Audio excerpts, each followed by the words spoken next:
Hey guys, just wanted to show you a beautiful cheese, a beautiful hard cheese, and it's called Parmigiano Reggiano. Okay, Parmesan basically in a hard cheese format. It's 100% Parmesan, and Reggiano is the type of Parmesan, and that's one of the best Parmesans you can buy. And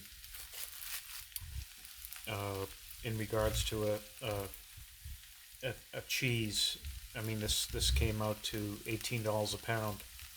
There's a pound, $18. A little on the high side. You can probably get it on sale for 12. But it's a solid piece of cheese. You grind it. I did both this and I also use a smaller. And I'm using it on some collard green right now. And what a beautiful flavored cheese, okay? So if you want a top-notch